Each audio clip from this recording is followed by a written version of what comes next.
All right, today's guest is Jason Ross. Jason Ross is a psychotherapist, actor, and a writer specializing in lifestyle, wellness, trauma, and parenting. Jason, how are you today?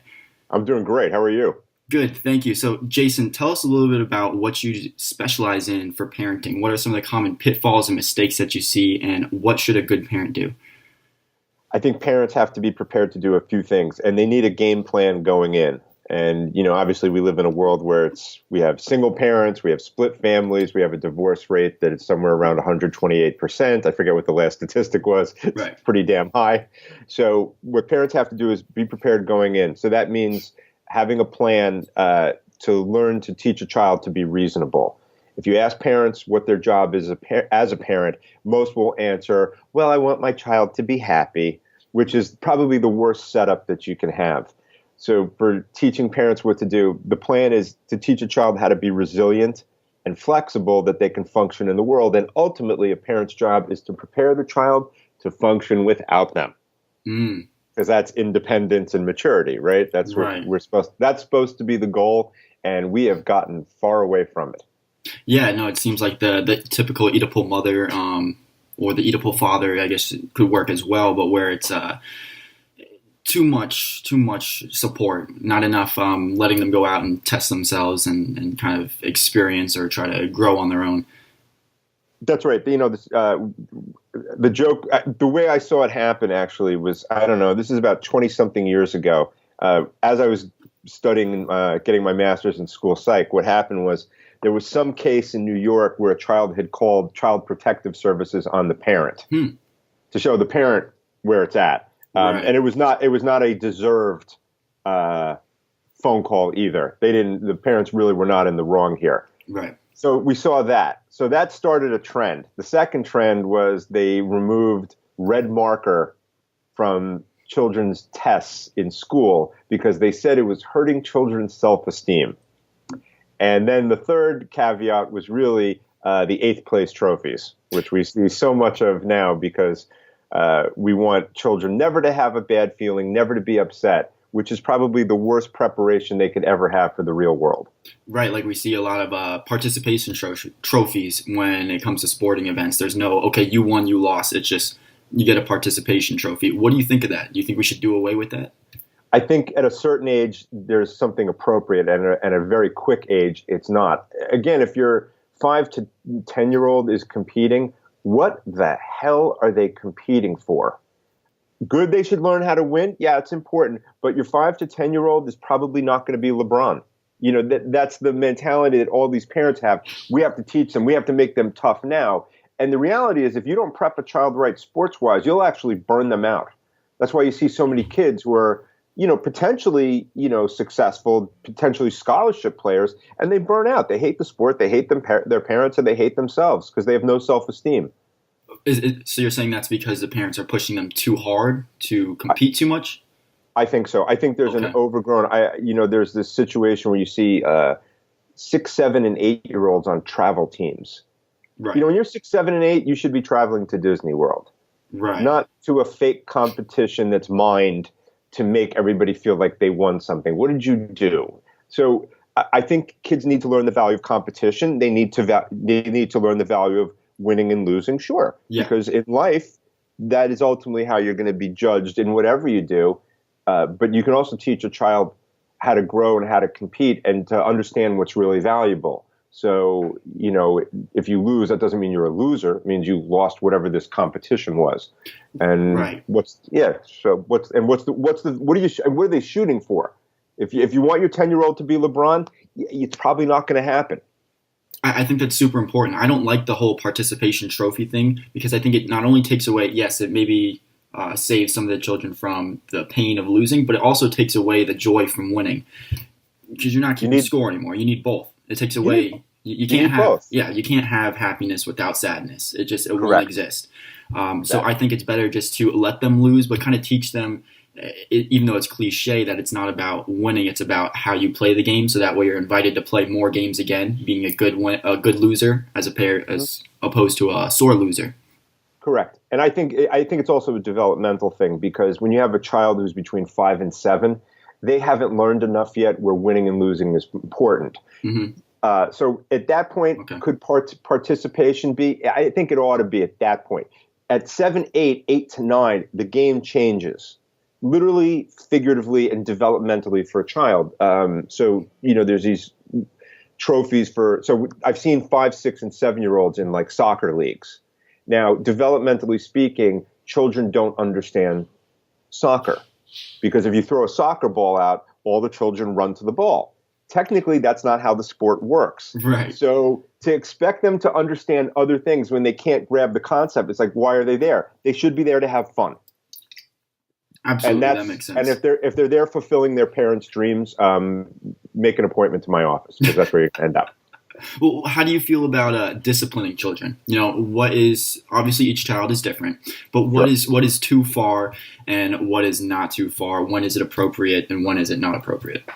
Great question. I think we have to look at the types of discipline. I think first there's physical discipline, which is what we all kind of know. And yeah, I think you have to be very careful how it's doled out. What I see a lot is dads who are very punitive and punishing. And the more physical a dad is with a small child, particularly a boy, not that it's not with a girl, because it is, the more damaging it can be. What I see a lot, especially with my work with substance abuse and trauma, is you see the inordinate amount of physical discipline inflicted on a child. And then, just like sports, there comes a point where it doesn't work. It actually backfires tremendously. So, you want it to be reasonable, and discipline should be. You shouldn't, generally speaking, you shouldn't have to spank a child if you're doing it right. There are exceptions to that. Don't get me wrong. And then there comes a point where it's not effective. Then you have to ask, why are you using it? If there's two parents and they really do the job well together, the child is going to respect their boundaries. They're not going to push it. So the discipline is relative. And again, you can be emotionally abusive, which is just as bad and sometimes worse. So you have to do what's reasonable, and you have to understand that there are limits. It's like safety, and then there's everything else. But if you're parenting to impart your strength and your power, you're an idiot. Is that why you think most parents who are abusive because they're trying to demonstrate their strength and power, or you think absolutely, okay, absolutely, they're insecure. They were probably misparented themselves. They didn't go for therapy. And they're know-it-alls at the end of the day. And that's a real problem. So, and in this day and age, it's much different. Now it's social media. We see everything. So if you hit your kid, you're probably going to end up on, with a Montel Williams or, Dr. Phil or, the 5 o'clock news. And you have to think about why you're doing it. What's the value in what you're doing in parenting in general, let alone the discipline part? And you really need to be smart with the discipline nowadays. Yeah, I agree. It is all over the place. You have to be very careful. But the reason I asked is because even as a kid myself, I'm not totally against being reprimanded physically if it calls for it. Because it worked effectively on me, but it only had to happen once or twice, and that was it. I never had to get hit again. That's right. If you're doing it right, it shouldn't have to be a constant. Yes. If you're constantly having to do it, you're doing something wrong. Right. Then the treatment is ineffective. It's completely ineffective. I think children have to know that there are limits. And I come from more of an old school approach. I think discipline's important. Yeah. However, how it's enacted is very different. So if if it only took once or twice, then the job was done. Too many kids I've seen get physically reprimanded too harshly, too often, too long. And there's a real downside. The child basically internalizes shame. And that's a dangerous slope. Well, it's very easy to reprimand somebody when they do something wrong, but it's very difficult when somebody does something right to praise them, because it's like that's what you're supposed to do. You're supposed to do right. So it's kind of hard to go out of your way and say, oh, good job for making your bed or cleaning your room, like you're supposed to do. It's just you do it, you get no compliments. You do something wrong is when you get reprimanded. So how do you go about being aware of complimenting when they do what you want them to do? That's a great question. I think you have to it's always looking at the age of the child developmentally. So, there's the problem we have nowadays, and what will keep me in business probably the rest of my life, is that we have children who are exponentially ahead intellectually, and they are behind emotionally. So, there are children who are between 4 to 7 who have reading levels of a 10th grader and, might still be wetting the bed, might still not be potty trained. And it's like, how is that possible? So with teaching a child early on the value and the morals, you do want to reinforce that. So those are things that, nice job with your bed, as an example. You want to do it to teach the child to internalize it. Said, how does it feel when you make your bed right? The child's likely to say, it feels good. I feel confident. Yeah. That's how you build self-esteem in a child. Not by hitting 5 home runs. If the child is a sole product of their accomplishments. So if you're a really smart kid and you get great grades, that doesn't mean you feel smart. Right. So how do you get a child or your child, for example, how do you get them to grow up where they have a high self-esteem and they're confident, they believe in themselves, but at the same time, they also don't just believe that they should feel good for no reason, that they're not just sitting around and they don't become narcissistic, but they're, okay, I suck at these things, I need to work and improve here, but overall they feel I'm confident, I can achieve anything, I love myself. A child who is confident, has real self-esteem, they all have one thing in common. They've had consequences and they've had to learn from them. So they've fallen down and learned to pick themselves up. And with the eighth place trophies, we come to this Band-Aid world that we've been in where, I hear parents will say, well, I don't want my child to ever be upset. I don't want them to be sad, right. which is the setup for, going to rehab one day. I hate to joke like that, but that's kind of what it is. You're not preparing them because the world isn't Disney World. Mm-hmm. So if a child learns that, they have to struggle, and you with a smaller child, you give them a little bit of support. You hold their hand a little bit. It's like training wheels on a bike, right? Nobody seems to ever have a problem with giving a child training wheels before they bike. That's how you're supposed to parent, actually. Okay. So if your child is going through a struggle or they encountered a bad problem or a bad consequence, you look at each situation differently, and you see if you should let them handle it all on their own or if you should help them? You have to decide. Again, it depends on the age. So when you're having with a smaller child, which is when it matters the most, so you're talking about the self-esteem, right? Right. So the first part of it, if you want to make sure your child has self-esteem, first of all, you need rules.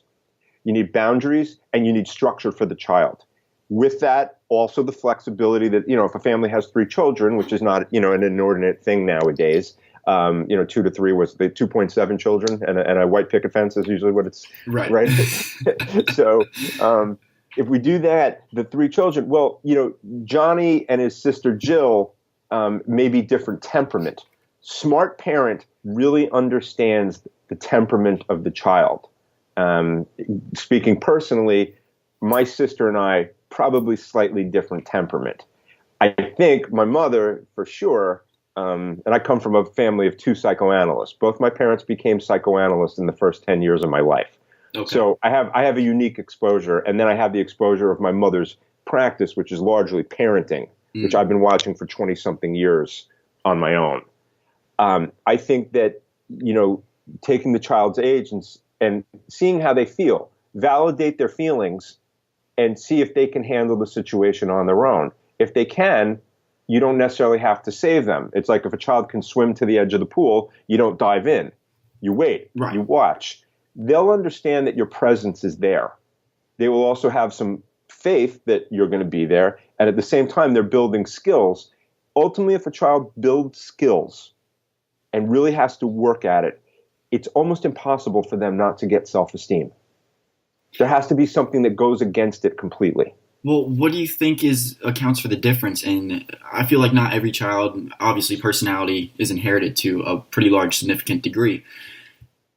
So what makes some children are going to be more adamant about improving themselves, working hard, getting back up when they're knocked down, while others are going to be more complacent and stay down. Is that a result of parenting, or is that a result of genetics? So to take your point, I would agree that there's something innate potentially to a child when they're born.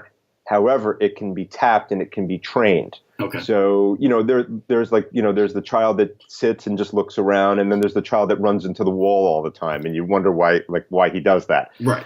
So you have to know how the hell am I going to tap this?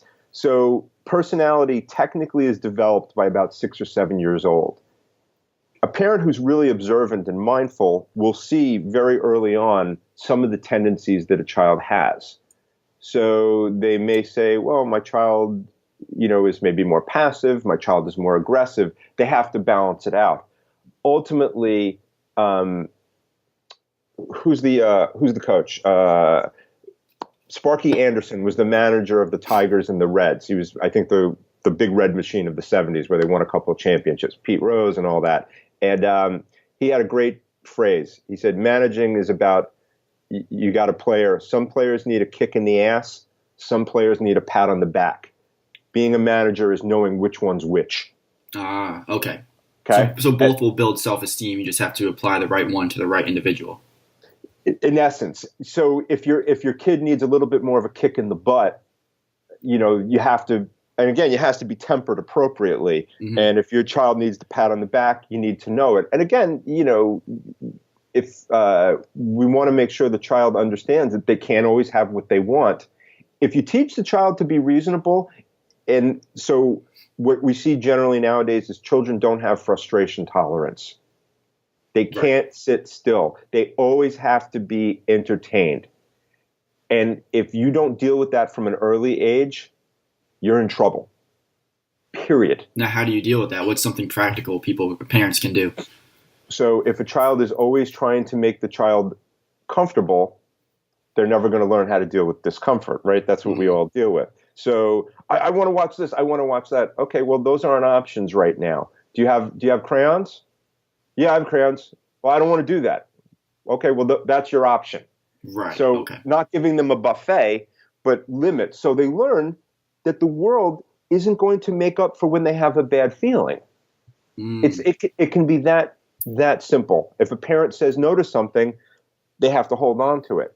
They stick to their guns. Too often you see parents just bend for no good reason, because they don't want to deal with the distress of the child, and they want to be liked and approved by the child, and that's not how it works. I hear that very often. It's very hard to be a friend and a parent at the same time. But I also often hear that once a child passes age 4, if they are not socialized properly, forget it.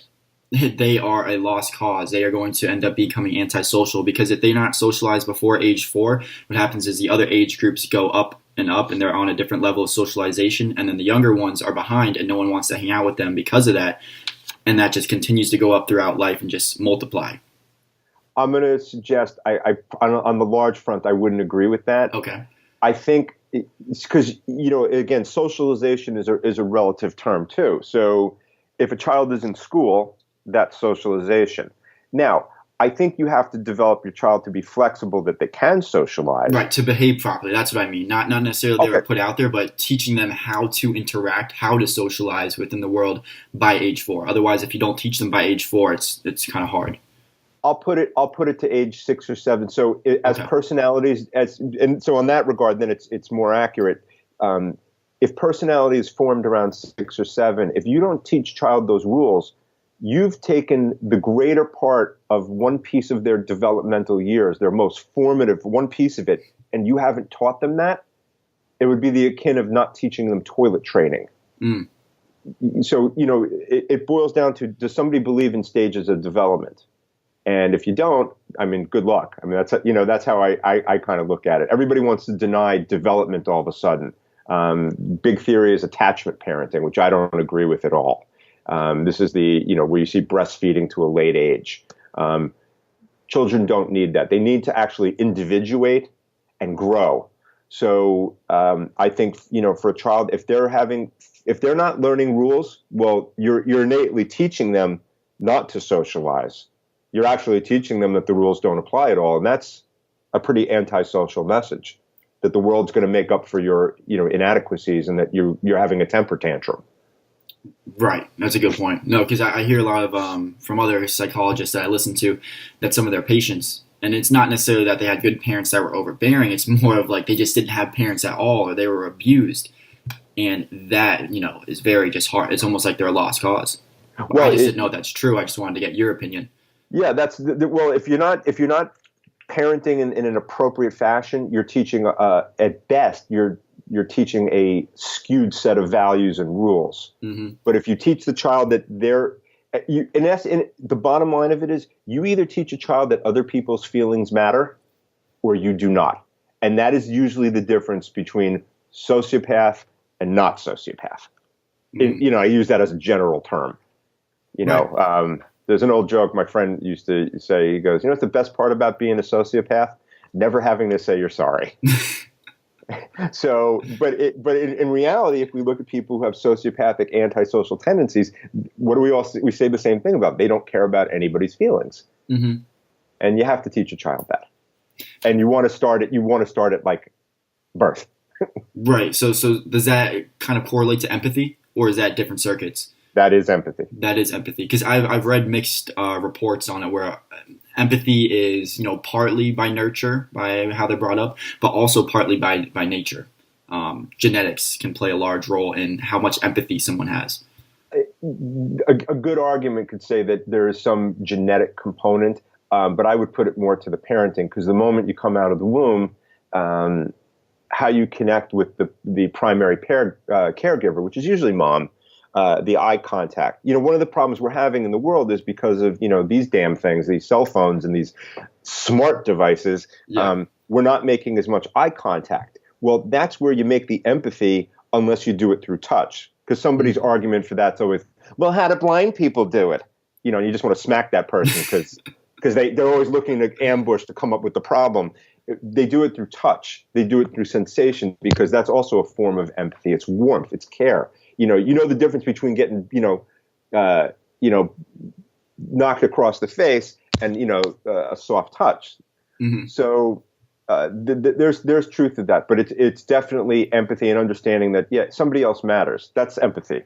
Now I have another question for you, Sure. because I've read a lot about the empathy, and that's why I asked you that question, and specifically why I was diving into empathy. Just trying to learn on what makes certain people evil and how they became evil. So a lot of serial killers or psychopaths, for example, have had terrible, terrible, horrendous childhood.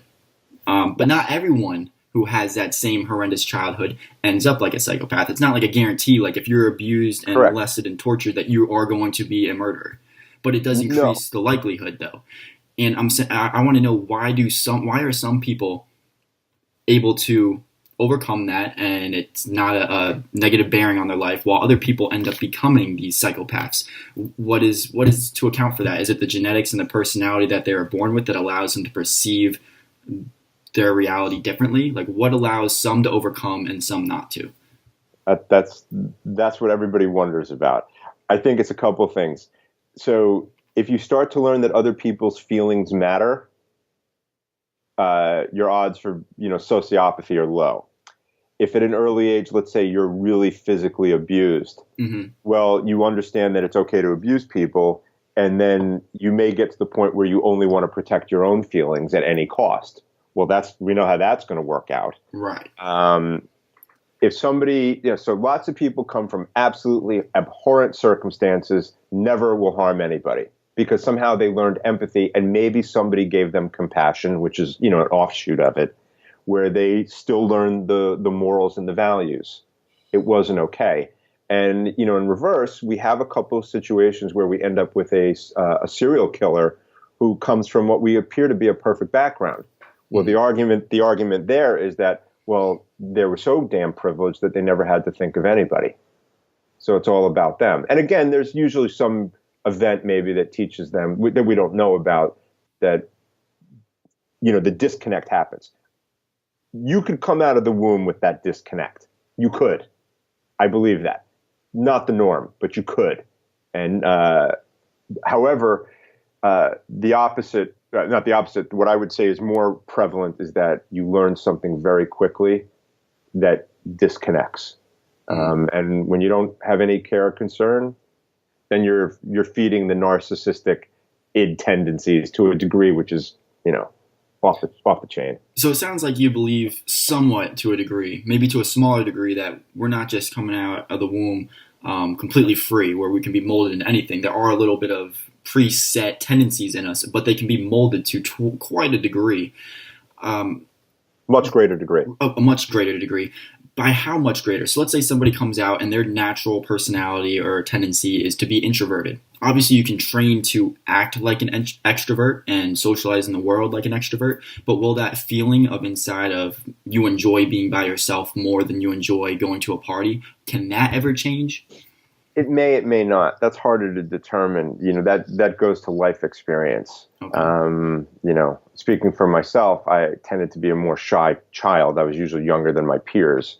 For the people who know me, they don't buy that. They wouldn't believe that at all because they've seen what I do that goes against that grain.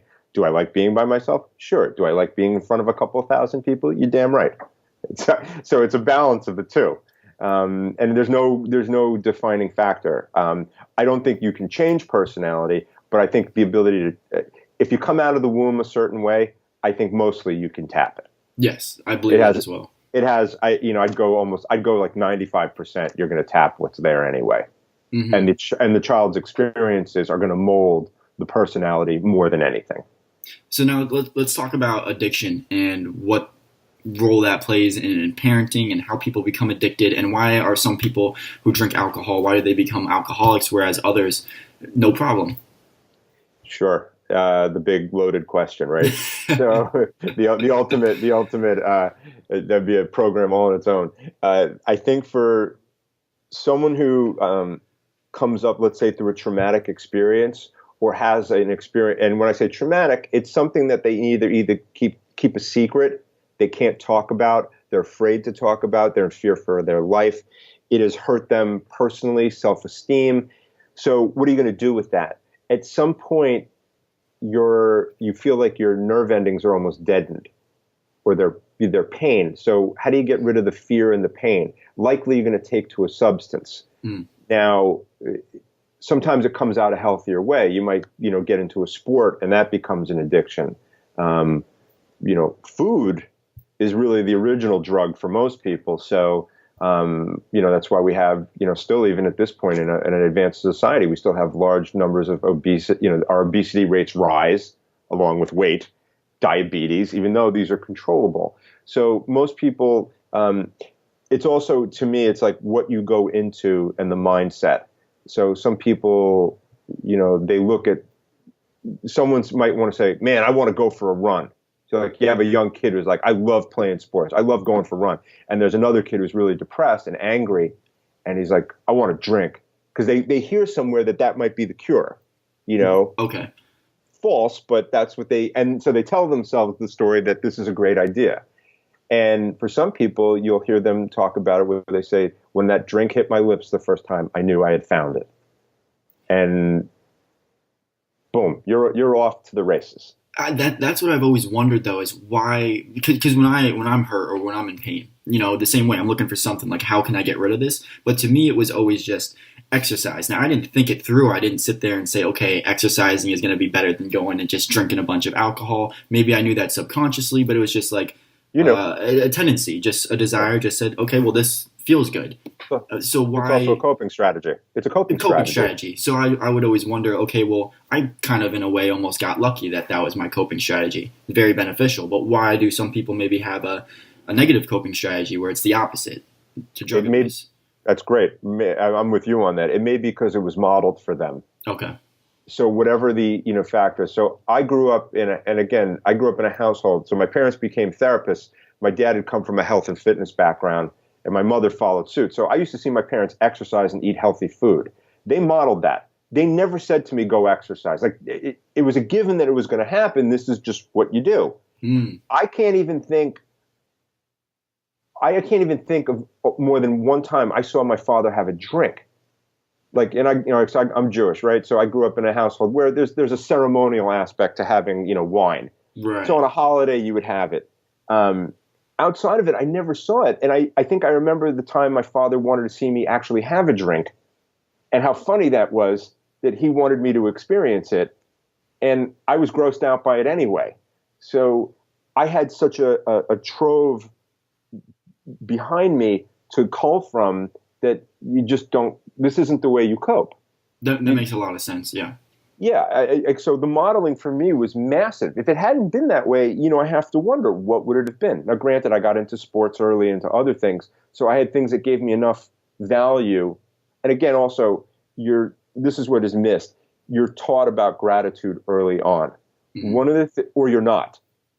And one of the reasons we see a high level of suicide is because that's not taught anymore, or it's not taught to the degree that maybe it was. Knowing your value, knowing where you came from, and valuing the fact that you have a body, you're lucky to be alive.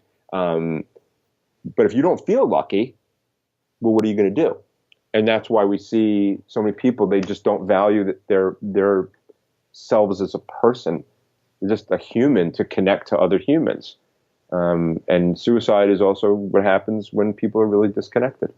I feel like this modeling can almost even be stronger through your peers and the people that you hang out with than through your parents. Because, for example, like you were saying, fitness was modeled by your parents and drinking was not a model that your parents provided. For me, none of my parents exercise. They're not into fitness at all. And my dad actually drinks. We call him like a functioning alcoholic. He drinks all the time, but he, operates his business, does what he needs to do, no problem, but he loves to drink. I could care less about drinking, and I love fitness, and I think that kind of came more from my peers and just seeing them good at sports, and then how I wasn't that good, and it just really aggravated me and irritated me, and that pushed me to become better at that. Early, that's exactly right. So sometimes, again, you can see something done and say, I'm going to do the opposite. Right. I'm not going to go that way. And then, so if the original modeling is one way, socialization is the parallel. Socialization runs the same gamut. So you might get to a position where, that there's a value in that supersedes anything else. Mm. And again, if a parent's functioning, generally speaking, they're functioning. Unless it affects us emotionally, we don't really know. That's when, we say functioning, it's relative. The problem with functioning is only in one realm usually. It's usually in the emotional realm, how connected somebody is. But yeah, your peers matter a lot.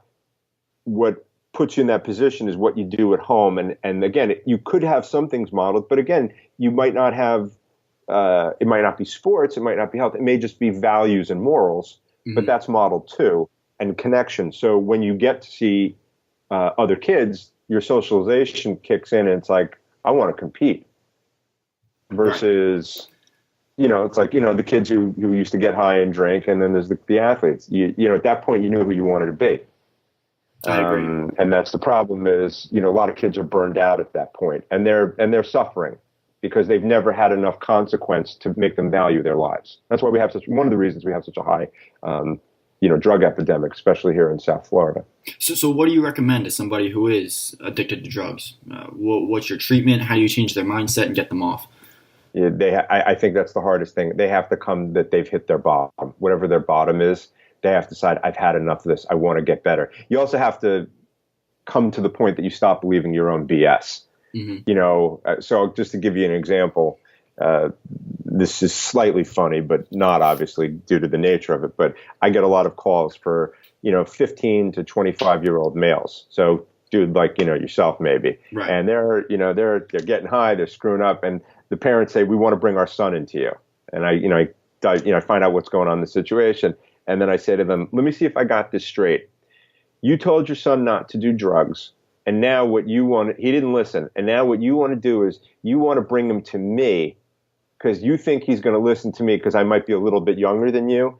And he's going to know that you paid me to tell him the exact same thing that you told him that he didn't listen to. And you think that's going to work. And that's just a pipe dream, literally and figuratively. I agree. So the parenting has to come in. Say no to your kid, because if you keep enabling them, again, we're going back to what we started with, you keep enabling them, they're not prepared for the world. Mm-hmm. They don't understand the rules matter. He's 23, he's living at home, he doesn't have a job, he hasn't finished school, he's smoking, tons of pot every day. It's like, well, what did you expect was going to happen? I said, are you adopting? You want somebody else to do nothing in your home? We could figure out a rate. They don't want to take in the fact that they've had trouble. They don't want to be angry at their child, and that's the problem. They don't want to deal with their crap. and they're expecting their child to deal with theirs. So it doesn't work. Unless I have a child who says, look, my parents, I can't stand them. I'll do whatever you say just so I don't have to listen to them anymore. It's very difficult to do. With adults, they have to have whatever consequences make them go, I need help. Once you get someone to really, truly buy in that they're willing to do the work, then it's a matter of really addressing the core issues and the inadequacies and the traumas that drove the addiction in the first place. That's a whole other ball of wax. Right. We will get into that one this episode. But when those parents call you, do you recommend to them, in obviously a polite way, that maybe they come in to learn more about parenting and what they can do, as opposed to you telling the kid not to do it? That's really funny that you say that. And I like to politely. Sometimes I'm polite about it, and sometimes I'm less polite about it. Basically, my stance is this: look, unless you come in, don't even bother with your child. I'm not seeing your child yet. You need to work on your parenting. If you're willing to commit to looking at your crap, at some point maybe we can address your son. And better yet, if you do what I tell you, you'll be able to handle it on your own and get them.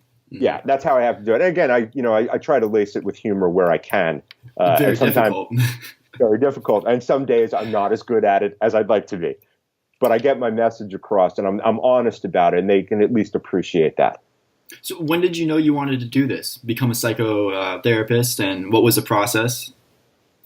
So the short piece is I watched my parents do it, so I thought I would do that and go into the family business. Mm-hmm. I got my master's in school psych. I decided I wasn't going to stay in it because I didn't like school psych. I thought I'd go to med school, which is originally what I thought, because I always thought my parents wanted me to be a doctor. The day I found out, I was very upset.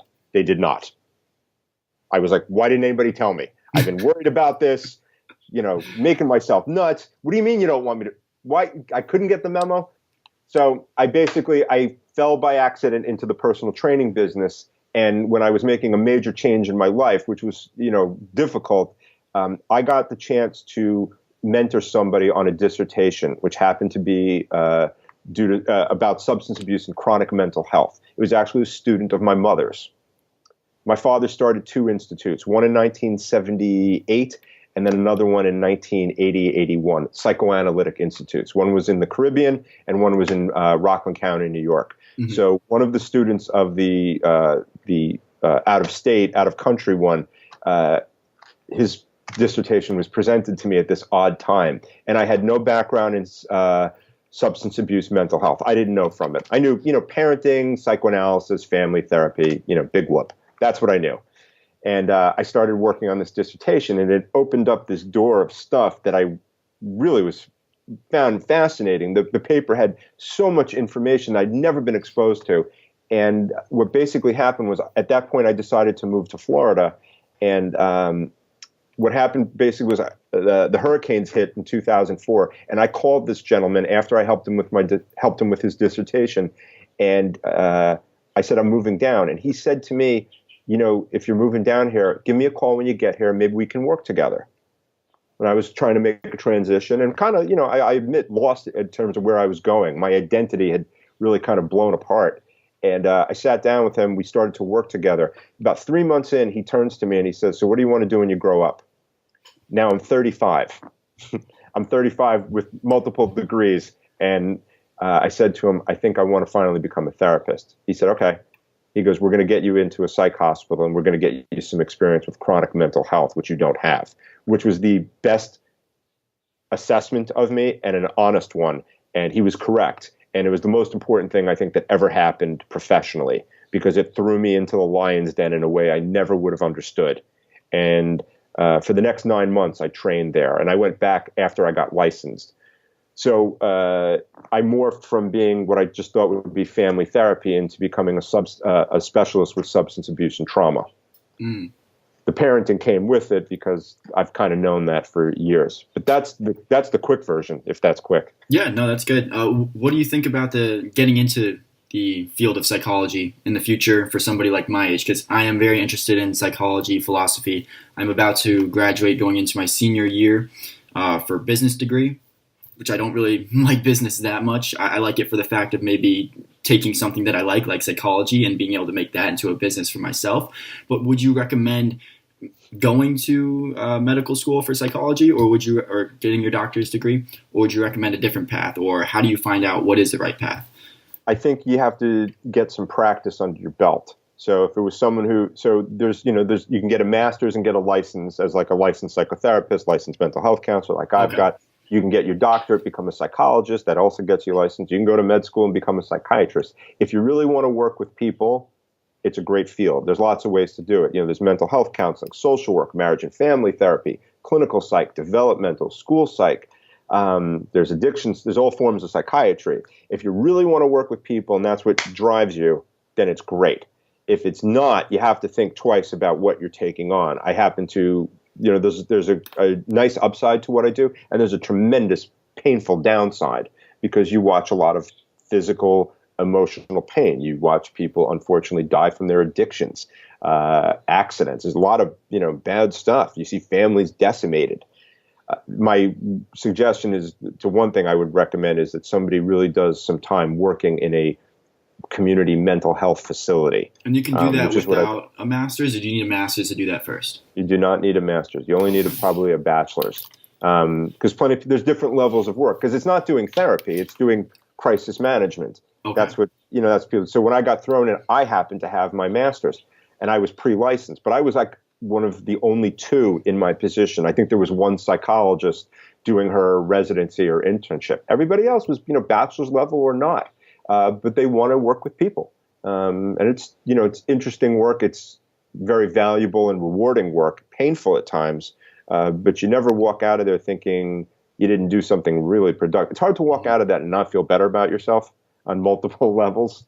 So where do you go to do what you're talking about, to get that experience? Is there hospitals or psychiatric facilities, detox facilities, community mental health centers?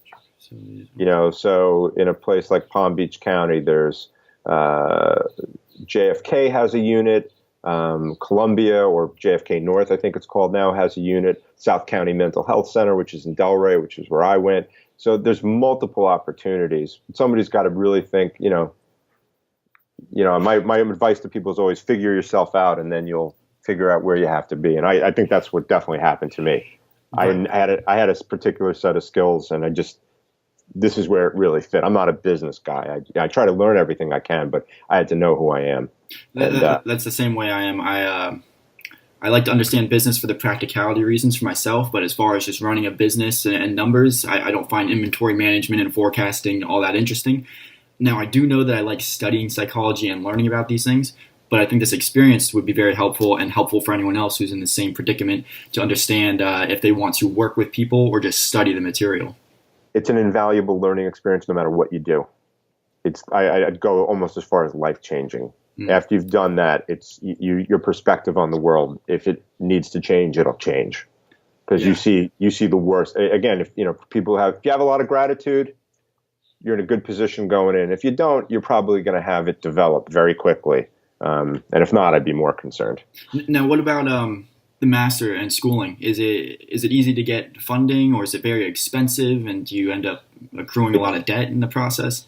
You can accrue a ton of debt if you're not careful. Okay. If I had to go back, state school. That's how I would do it. State school. Yeah. That's what I would do. If you want the bells and whistles, go get the bells and whistles. If you want to end up debt free, go debt free. So you're saying that to a significant degree, it doesn't really matter as far as education quality wise. It's just more of, look, I got this degree, this one. I find I think the value of my degree is that I have it and I work through it, and what I learned in the field is what really matters. Important. Most people don't ever ask me where I went, which is actually kind of funny. They don't care. Right, I agree. I don't think it would care. I just think it's easy, or helps to get your foot in the door. That's it. Sometimes it does, yeah. Sometimes it's it's a good a pedigree can help. Ultimately, having the skills, but it's a balance. And again, someone who's kind of earned their way and found it, they bring something to the table that's innate. It's an innate energy. And you said you've actually accomplished a lot of your life goals and your bucket list things. I assume maybe this was probably one of them, but what are the other ones?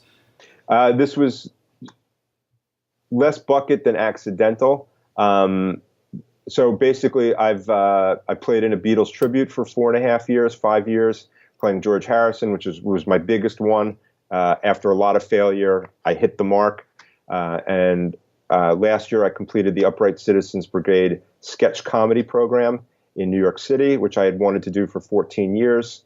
At the behest and mention from a former Saturday Night Live writer. Mm-hmm. And last year I went and finally followed through after having done stand-up comedy since I was a 19-year-old on and off. I finally went and became an actor. And I was very goal-oriented that I went and did it the way I did it. And I got myself on, at this count, as of 2 weeks ago, I've been on 6 Discovery ID shows. I was a script consultant for one season of another show. I've been in 2 films, short films that have gotten some awards, and I've done background work on shows like Billions, SVU, and I got to do something that I always wanted to do, and I continue to do it. I've been in some feature films down here in Florida, so I'm pursuing it because it's just something I really want to do. It's innate to me, and I didn't want to let it go, and I didn't want to sit with any regret. And I'm big on that, and that's what I push clients with very often. Yeah, that's my plan for my 20s. As soon as I graduate, is I have this bucket list of things I want to do, and that's what I plan on doing throughout my 20s until I kind of settle down and say, all right, this is what I'm doing. I just want to try out a whole bunch of different things. And actually, acting and stand-up comedy are one of them. What do you think is more useful, improv classes or acting lessons for acting? Can't say one is better than the other. If you get a great teacher, acting lessons are great. Improv is awesome because it really teaches you to work on your feet. So both are great. So I take acting lessons, particular classes with a guy named Michael Jacques in Fort Lauderdale. He's awesome, and his following is awesome. So it really challenges the hell out of you. Both are great. I would say both. And I did take Improv 101 as well, and I'll probably follow up with the next 3 classes as I go along. So all good, all grows, and that's kind of how I look at it. It's developmental. You can keep growing. Yeah, and do you have any future goals of what you want to do with acting and any more bucket list items? I think just following through on the ones I've done. I wrote a television pilot. I want to continue to push towards getting it, and I'll either succeed or I won't, and I won't have any regret either way. And following up and seeing what other roles I can get and taking care of my health. I just did a sprint triathlon a week ago, and I'm looking forward to doing another one and doing a half Ironman with another friend. That's awesome. So it's pushing. I want to stay young, So yeah, pushing the limits, and that's what I teach. That's what I teach people. I love it. Where can people find you?